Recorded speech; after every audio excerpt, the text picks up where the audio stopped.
Olá pessoal, estamos de volta com o DB1 Talknology e hoje é um episódio muito especial. Como podemos ver, estamos um pouco mais cheio aqui, né Timbot? Eu vi que você tá com um pouco mais de convidado, veio um pouco mais munido contra a gente aqui. Hoje a gente recebe os humanos que nos obedecem. Quer dizer, humano que cuida de nós Timbotes. Esse exército bonito. O discurso já muda, né? No meio do caminho. E é isso mesmo, galera. Hoje a gente veio aqui com um pouco mais de Timbot. Tem Timbot adoidado aqui pra gente falar o quê? De robótica. E eu tô recebendo quem? Gustavo Denob, nosso líder de produto da Timbot Robótica, que já veio pra falar aqui com a gente sobre robótica, sobre mecatrônica, né? Obrigado, Gustavo, por ter aceitado o nosso convite. É um prazer receber você aqui. É um prazer estar aqui. E é isso, galera, a gente vai falar de muita coisa boa. Como eu disse, é um episódio muito especial, né? A gente tá trazendo os outros minis Timbots aqui pra falar bastante sobre até a confecção desse maluquinho aqui que vem pra brincar bastante aqui com a gente. Eu já passo a palavra pra ele.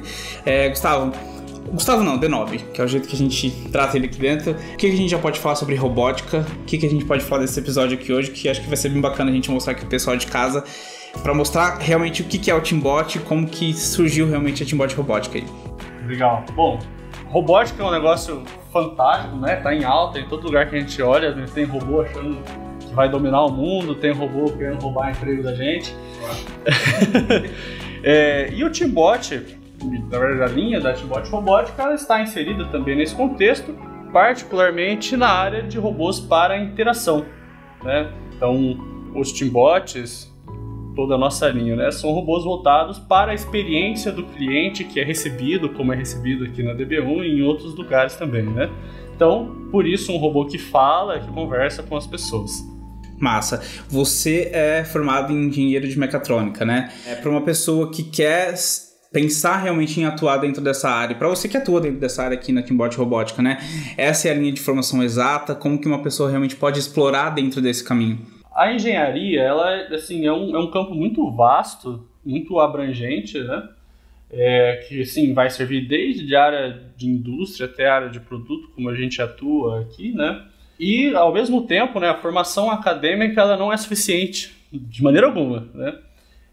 Muito do que eu aprendi, que me capacitou, possibilitou que eu pudesse atuar hoje com robótica na Timbot Robótica, são coisas que eu aprendi fora da faculdade. Experiências que eu tive fora da faculdade, projetos que eu toquei e tudo mais. Legal. Então hoje a gente está aqui para realmente falar do Timbot, né, da nossa atuação aqui dentro com ele, né? E hoje você trouxe aqui não só o modelo que a gente tem, que a gente conhece como V2, mas os 3 hoje que a gente tem aqui dentro atuando da Timbot Robótica. Eu queria que você apresentasse cada um deles, até pra gente mostrar pro pessoal ali como que eles funcionam, como que é realmente a formação deles. Uhum. Vamos lá. Bom, então eu vou começar pelo mais famoso, que também é o mais antigo, né? O Timbot V2. Ele tem esse nome porque foi a evolução do Timbot V1, foi a primeira versão que nós comercializamos, né, na Timbot Robótica. O Timbot V2 ele tem as funcionalidades de interação por voz e também tem a movimentação, né? São movimentos da base, do corpo em relação à base, os braços e também os movimentos na cabeça, né? Além disso, ele tem a câmera através da qual ele faz o rastreamento facial, que possibilita algumas interações também em que o robô não precisa esperar que alguém fale com ele, né? Ele mesmo interage com a pessoa. O robô que veio depois dele foi o Timbot X, que é uma versão mais enxuta, né, do robô. Ele veio como resposta a um desafio ali no começo de pandemia, né? A gente estava buscando oportunidades comerciais e entendemos que uma opção que fosse mais enxuta e mais acessível seria um bom caminho para que a gente pudesse continuar alcançando o mercado de interação com as pessoas com robótica. Foi assim, então, que surgiu o Timbot X. Ele tem toda a capacidade de interação por voz, que é o Timbot V2, e ele não tem os movimentos. Então, como ele não tem toda essa parte mecânica, eletrônica, né, que adiciona bastante complexidade ao projeto, a gente conseguiu, então, criar um robô bem mais acessível ali. Legal. Quando a gente fala de acessibilidade, tanto em termos financeiros mesmo, quanto de estrutura, de mobilidade, isso, a gente fala. Exatamente. É um robô mais fácil de carregar, é um robô mais leve, muito mais portátil, né, do que o Timbot V2. Legal. E por fim, né, ainda atendendo uma outra necessidade do mercado, nós criamos o YouRobot. E qual é essa necessidade, né? O Timbot V2, durante a pandemia, ele experimentou um momento muito bacana e inesperado de viralizar nas redes sociais. Por conta disso, criou essa associação entre o personagem e marca que a gente precisou tratar, precisou lidar com isso, né? E aí, como os clientes procuravam a gente querendo um robô que pudesse ter a marca deles, a gente acabou criando um outro robô que possibilitasse isso. O Timbot é sempre o Timbot. E aí a gente tem uma outra opção que é o YouRobot, que é um robô customizável. Então, o cliente... esse daqui. Exato. Ele pode ser um robô de gênero masculino, feminino, né? Isso vai alterar a voz, cor dos olhos e tudo mais. E o cliente ainda tem a liberdade de chamar o robô pelo nome que ele escolher. É legal a gente explicar que essa é a única opção que é personalizável, realmente, dos três, né? Apenas o YouRobot pode ser personalizado. Eu lembro que você me contou, a primeira vez que a gente foi entender realmente como é o Timbot, que ele não veio realmente de uma linha comercial, realmente, né? A ideia do Timbot, né? Ele surgiu depois que entendeu que havia esse mercado, né? Mas como que foi realmente, assim, pensar na ideia do Timbot, né? O Timbot, ele nasceu quase que de uma brincadeira, né? O Marco Diniz, que foi o inventor do Timbot, estava interessado em criar coisas com hardware, com mecânica, com robótica, porque ele estudou isso também. E aí ele juntou ali uma série de componentes, né? E criou a primeira versão do Timbot, que eu acho até já apareceu em um Talk Knowledge, no primeiro Talk Knowledge ele aparece lá. A gente estreou com ele, inclusive. Exatamente. Mostrou até o protótipo dele, isso. né? O pequenininho ali. E o Marco trouxe, então, esse robô, esse protótipo, né, para a DB1 e ele virou uma sensação, né? O movimento que ele gerou foi bacana e aí a DB1 se interessou pelo projeto. Poxa, a gente tem aqui uma ferramenta de interação muito interessante. A partir dali, a gente começou a criar protótipos, né, evoluir ali, até entender como é que a gente poderia fazer robô em Maringá, até chegar num ponto que a gente criou ali a versão 1, né, o Timbot V1, e outras empresas tiveram interesse comercial, né, em adquirir esse robô também, e foi onde surgiu acho que a gente tem uma oportunidade bacana aqui. Legal. Foi como a gente entrou nessa área comercial de robótica. Hoje tem, inclusive, na Angola, acho que você já me disse, né? Que existe uma unidade dele em outro país, né? Sim, a gente tem hoje já robôs espalhados pelo Brasil todo e em Angola também. O cliente veio de Angola para cá, é de uma empresa de comunicação lá. Veio, buscou o robô e levou ele embora lá para Angola. A gente sabe, por exemplo, que o YouRobot tem, né, outras empresas que já adquiriram até o V2, né, exatamente. E aproveitar que a gente está falando de mercado, como que está realmente pensando na comercialização tanto dele como de robôs realmente, né, dentro do mercado brasileiro, assim, né? Existe um projeto de expansão tanto no cenário nacional, no internacional. Como que vocês imaginam hoje para a Timbot Robótica a atuação, né? Sim. Hoje nós atuamos em 3 frentes principalmente. A gente tem uma frente voltada a eventos. Muitas pessoas, né, exatamente porque o robô chama muita atenção, procuram a gente porque quer que o robô esteja no evento. Então a gente atende a eventos, isso tem gerado bastante movimento aí nos últimos meses, nas últimas semanas aí. Temos uma frente... Eu sou famoso. Famosão demais da conta. A gente tem essa frente comercial de venda de robôs e ainda uma terceira de projetos personalizados. Então nós temos clientes que procuram a gente, e o Robot até nasceu de uma oportunidade dessa, né? O cliente procura a gente e fala, eu quero um robô desse jeito aqui. E aí a gente faz todo o processo de criação daquele modelo, daquela versão junto do cliente, para que o robô tenha para que o cliente tenha, né, um robô personalizado para ele, né? Então são 3 frentes aí de atuação que a gente dispõe no mercado, né, para atender diversas variantes. Hoje o Timbot ele só trabalha na língua portuguesa mesmo, né? Ou não? Não exatamente. É possível, assim, ele é todo preparado, voltado, né, para falar e escutar em português. E isso é uma grande vantagem, porque praticamente não existem concorrentes que fazem a mesma coisa, né? Mas ele também é capaz de escutar e de falar em inglês. Ah, legal. Então, pensando numa projeção de mercado internacional, então é possível. É possível, sim.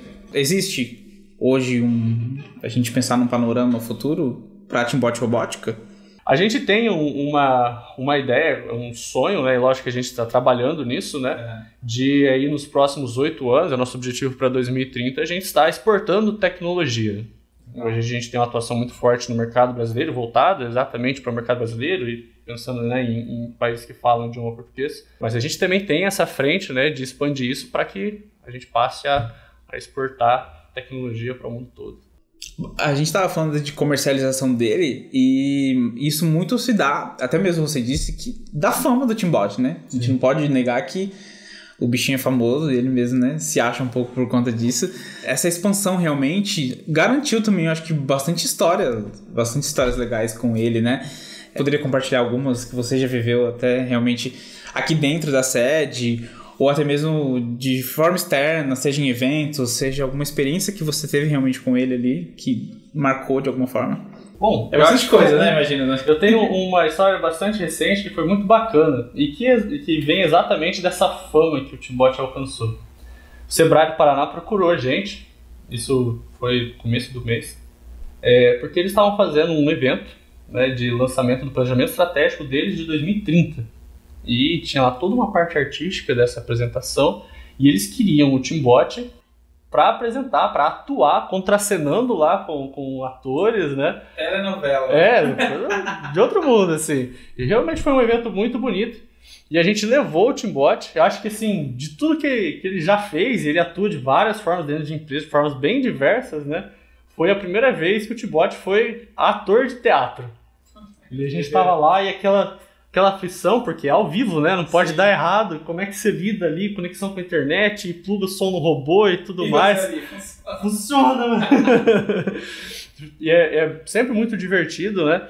Especialmente quando tá lá e quando, né, funciona e dá certo. E a reação da plateia. A gente estava no auditório que tinha lá 250 pessoas. E o Teambot piscava e as pessoas se derretiam. Eu acho impressionante, assim, é muito bacana ver a reação das pessoas, como chama a atenção realmente, a presença do robô. Quando o robô faz qualquer coisa, nossa, é fantástico. Sim. E é engraçado que ele é imprevisível também, né? Às vezes ele dá na telha que ele funciona na hora que ele quer também, sim, né? Logo mais estarei nos tapetes vermelhos de Hollywood. Vamos subindo já, ó. Eu acho engraçado. Teve um evento que a gente foi pra Campo Grande. Você lembra, João? O evento do Campo Grande. Até fiz treinamento com você, né? Pra gente levar o Teambot e tudo mais. E ele lá na dele, né? O estrelinha, como sempre, ele tava lá na dele, né? Chegou o repórter pra falar com ele sobre o evento e tudo mais. Eu falei assim, vai, Teambot, né? Conversa. E eu só de longe, assim, né? Eu falei, vai, Teambot, fala. O cara fez assim com o microfone. E ele falou, assim, parece que ele tava esperando, assim, ele abriu a boca falando. A gente que passa muito tempo com um robô ali no laboratório, né, às vezes vários robôs, às vezes ele responde que a gente acha estranho. Fala alguma coisa ali e ele, não, desiste. Então, e aí acontece, você fala assim, cara, e é engraçado ver o jeito que as pessoas se derretem, né, tipo assim, que é bonito realmente de ver, né, como acontece, né, e dentro dessas histórias também, Denob, recentemente você atendeu até uma criança que veio aqui, né, na sede. Isso acontece bastante, né? Porque tem bastante criança que gosta dele, né? Que gosta do visual, gosta do jeito que ele fala, né? Acontece com bastante frequência. E é sempre um prazer receber os pimpolhos. E é muito legal ver o brilho nos olhos, né? Quando chega ali aquela pessoa que tá ali tentando descobrir como é que é. Às vezes cheio de sonho, como eu fui, né? Cheio de sonho, sonhava com o robô. Ver, e aí quando o robô se apresenta e fala o nome da criança e ela regala os olhos assim, e, né, você vê aquele encanto, é muito valioso, muito valioso, e sempre que a gente tem a oportunidade, né, sim, a gente atende. É legal de ver realmente, né, e ele é uma figura, né, não adianta, né, ele atende mesmo as pessoas que gostam de ver. Nas redes sociais a gente vê que o pessoal sempre tá buscando, né? Tanto que quando a gente posta alguma coisa, né? O pessoal já... você tá aí, Teambot, que é sempre, né? Estar do lado dele e ver o que ele tá fazendo, então é bem bacana, né? E agora vamos falar mesmo sobre trabalhar do lado dele, sobre trabalhar, assim, de construir realmente, né? O que é preciso hoje, realmente, uma pessoa... A gente falou no início ali sobre a questão de não só da formação, né? Mas acho que a formação também é importante, né? Como que foi a sua trajetória para chegar até aqui hoje e conseguir trabalhar com o Teambot, tanto levar ele em eventos, né? Trabalhar dentro da manutenção, da criação, pensar no futuro dele? Eu, assim, acho que a minha trajetória aqui, né, o que me trouxe até a Teambot Robótica começa com curiosidade, né? Eu fui uma criança muito curiosa, desmontei muito brinquedo, eletrodoméstico, coisas assim. Pais que estiverem ouvindo isso, deixem seus filhos desmontar as coisas. Lógico, né? Meus pais, eles precisaram lidar com isso, porque em alguns momentos eu fui muito inconveniente, desmontei coisas que eu não devia desmontar, quebrei coisa. O D9 me desmontar a televisão de casa, assim, vamos fazer um robô agora aqui, mãe. Mas, assim, isso foi ali o começo, né? E apesar disso, meus pais, eles me deram um bom incentivo, eles me acolheram, né? Toda essa curiosidade minha. Me interessei também desde muito cedo por design, por desenho, por robôs, né? Então, desde bem cedo eu estava pensando, poxa, mas como é que é isso? Como é que funciona? Lá no ensino fundamental eu tive acesso a algumas aulas com Lego na escola onde eu estudava, então isso já me deu uma noção de mecânica bacana. E aí, né, conforme foi passando o tempo, eu decidi que estudaria engenharia mecatrônica. Durante o curso, ainda bastante curioso, né, eu comecei a buscar outras coisas que envolviam a engenharia, mas que não eram da grade curricular exatamente do curso, né? O curso me acrescentou bastante, me possibilitou ainda essa expansão. Então, assim, no final do primeiro ano da faculdade, eu estava comprando minha impressora 3D. Então, ali, toda essa parte de modelagem, de como é que eu construo algo que vai se tornar físico, eu já estava explorando isso bastante, né, com bastante empenho. De maneira que, assim, dali para frente, quando eu entrei para a Teambot Robótica, eu já tinha como ajudar bastante a parte de produção, hardware, montagem ali do robô, que era o que mais precisava na época, né? Até que eu pude ir abraçando mais frentes ali e chegar onde eu estou hoje. Então isso partiu realmente, como você disse, de uma curiosidade e de um preparo, né? Acho que as duas coisas foram sendo conciliadas, né? Assim, aos poucos, né? Exato. E é legal ver, é legal assim, pra quem visita a sede também ver de longe, a oficina é a primeira coisa, né, assim, pra quem entra e vê aquela mecânica, digamos ali, aquela fábrica de Teambots, tem um meio que desmontado, um já ali falando, outros brilhando, assim, quem vê de longe acha que é a dominação mundial que ele tanto fala. O sonho dos humanos mesmo, E não mentiu, né, porque realmente tem uma aceitação muito grande, né, assim, o pessoal realmente busca querer realmente hoje ter um Teambot, né? Até na sua vida pessoal, assim, né? Você tem esse contato direto, assim, com pessoas que perguntam, que gostam de saber sobre como é conviver com o Teambot, trabalhar com isso? Eu sou uma pessoa muito discreta, né? De certa forma, então... Para mim é muito mais importante que o Teambot esteja em evidência do que eu, né? Pouca gente, eu acho que até sabe que eu sou a pessoa responsável pelo projeto do Teambot, né? Mas familiares, amigos, né? Que sabem, que conhecem ali o meu papel, procuram, mas como é que é esse negócio aí? Como é que é fazer robô aí? Vocês fazem robô no Brasil? É isso mesmo. A gente faz.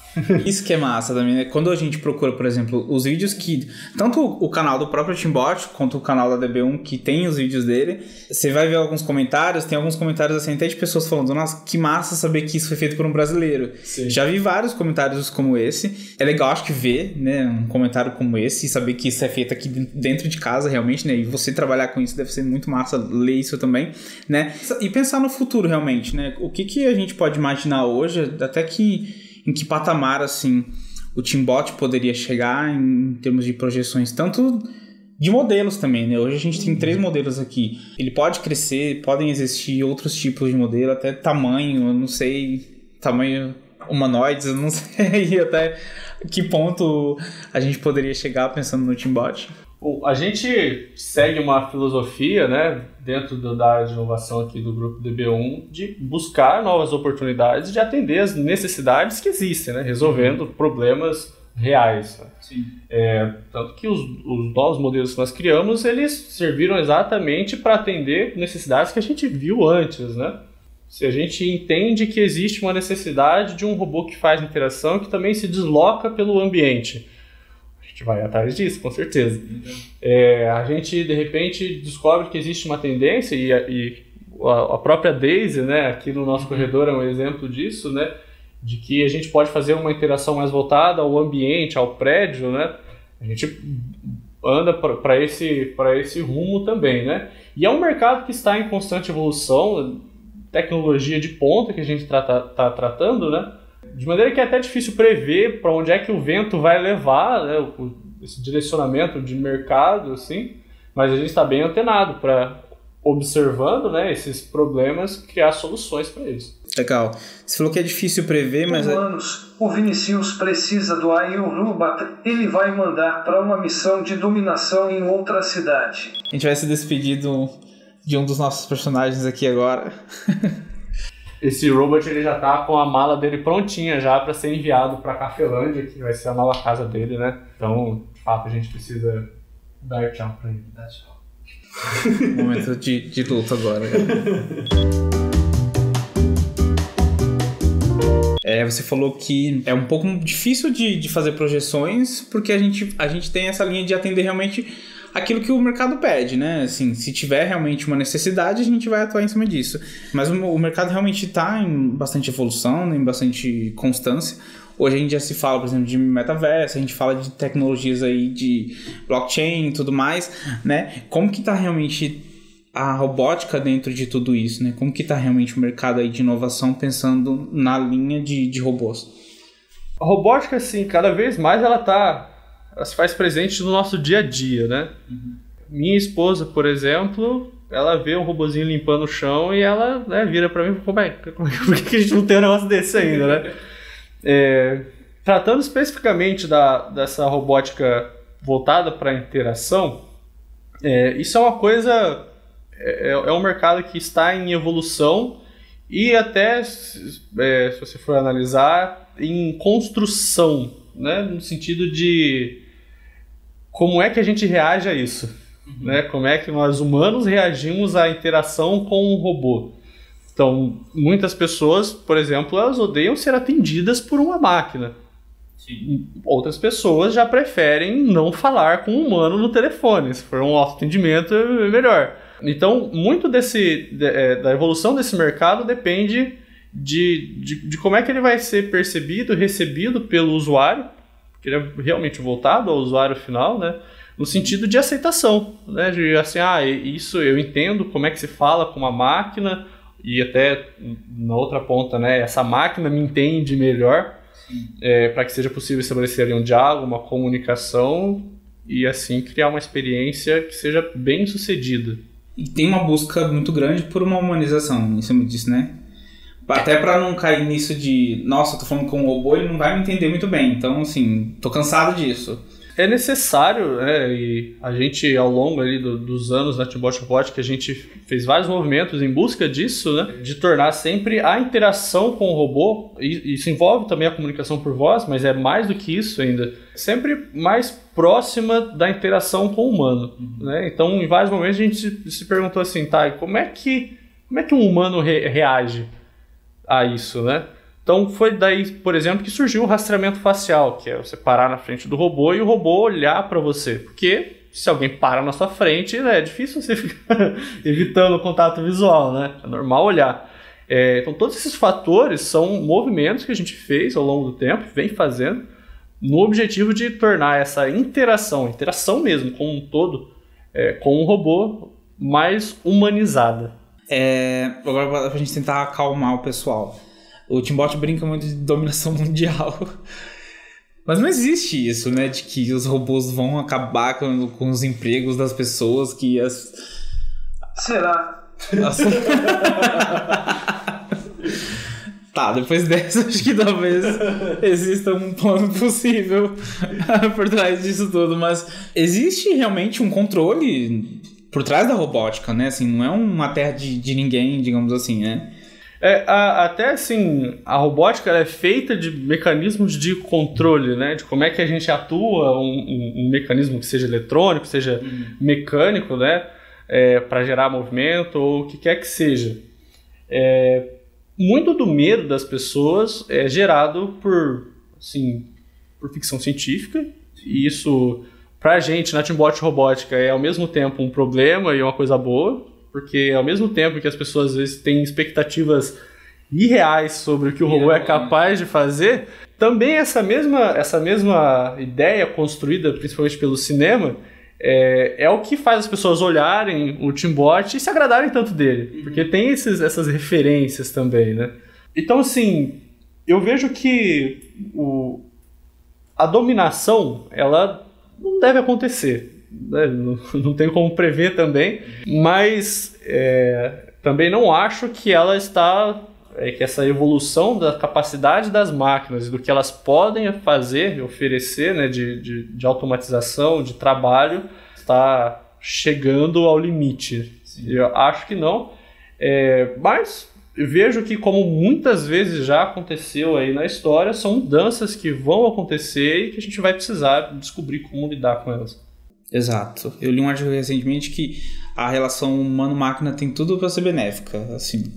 No sentido de aproveitar realmente exatamente isso que você falou, que é bem limitado as contribuições que tem para trazer realmente, tanto pensando em robótica como inteligência artificial e as contribuições que isso tem para melhorar a qualidade de vida do ser humano. Então, não tem por que a gente pensar nessa linha de dominação mundial, né? E sim... É sempre bom a gente precisa sempre tomar cuidado, né, com as coisas que a gente está construindo e quantas tecnologias já existiram e foram criadas, né, até hoje porque, assim, lógico, a tecnologia é neutra, né? Sim. Mas que foram usadas para coisas ruins, né? E da mesma forma, a gente tem a internet hoje. A internet é uma ferramenta excelente, mas tem muita coisa ruim na internet. Da mesma forma, uma tecnologia como a robótica, ela é uma excelente ferramenta e possibilita muitos avanços para a humanidade, mas também pode ser mal usada. Você falou que a questão do cinema, ela... brinca ali com a imaginação fértil de quem gosta, né, de acompanhar a robótica, né? Mas, de certa forma, também ajuda para quem estuda robótica, em termos de, assim, não de seguir, tipo assim, nossa, também posso criar isso daqui, mas de, ao menos, pensar, será que é possível fazer isso? Será que é possível a gente ir para esse tipo de linha de pesquisa, pelo menos, algo nesse sentido? Assim, eu não tenho nem dúvida disso, né? De que a ficção científica, de certa forma, ela move também até linhas de pesquisa, né, e tudo mais, para tornar aquele sonho algo possível, né? Para mim, vou dizer, não é exatamente cinema, né, mas conteúdos multimídia de robôs, desenho animado de robô, para mim foi um negócio que tem uma influência muito grande. Eu comecei a desenhar robôs lá atrás porque eu assistia desenhos de robôs e queria mexer com robô e achava robô um negócio fantástico. Na minha experiência pessoal, talvez se não fosse essas referências, eu não teria jamais chegado ao ponto em que eu poderia projetar um robô, por exemplo. Legal. E é assim que na vida, dependente da área, né? Então acaba tendo referência, né? Não tem como. E é isso, galera. Eu acho que a gente falou bastante aqui de robótica, a gente falou bastante de Teambot, né? O pequenininho aqui adorou. Eu acho que o episódio que a gente trouxe aqui é parte da dominação mundial dele, que ele tanto fala, os amigos dele que vão ajudar bastante dentro disso. E é isso. Eu agradeço por você ter contribuído aqui com a gente. Tem alguma coisa para dizer pra galera? Alguma dica aí da galera que gosta de estudar robótica? Eu acho que tem um movimento muito grande, né, hoje em dia, quando a gente fala de tecnologia, principalmente para quem quer crescer nesse meio, né? Então, fica à vontade. Cuidado, humanos. Essa é a dica. Eu acho que a dica que eu posso deixar para alguém que esteja interessado em fazer qualquer coisa com robótica, né? Encontre o meio, encontre o caminho, né? Para muita coisa que a gente quer fazer não existe a resposta. Não. Eu quero fazer tal coisa. Poxa, não existe essa resposta para você. Você vai precisar construir ela, né? Então começa por algum lugar e vai construindo isso realmente, né? Se não fosse assim, o Teambot não existiria, porque fazer robô no Brasil não é um negócio possível. Fazer robô da maneira como a gente faz também não é possível. Não era, né? Até a gente fazer, né? Então, a curiosidade ela deve servir sempre como um motor para encontrar o caminho. Não espere que exista um caminho pavimentado assim, porque ele ainda não existe. É isso, galera, viu? Não fica esperando, não. Quer fazer um Teambot? Vai lá, assiste a Wii, assiste o que puder sobre robô, assiste, estuda, entenda sobre robótica, né? Não fique esperando realmente ali um caminho pronto, como o Denob disse, né? As coisas realmente nunca vão estar prontas, né? As pessoas realmente vão precisar sair realmente da zona de conforto ali, da caixinha e pensar no que elas pensam para o futuro e como elas podem chegar lá. Obrigado por terem acompanhado a gente em mais um The Human Technology. A gente falou bastante de robótica, falou bastante de Teambot. E até a próxima. Um beijão, compartilha, curte, assina o nosso canal. Galera. E é isso. Até mais.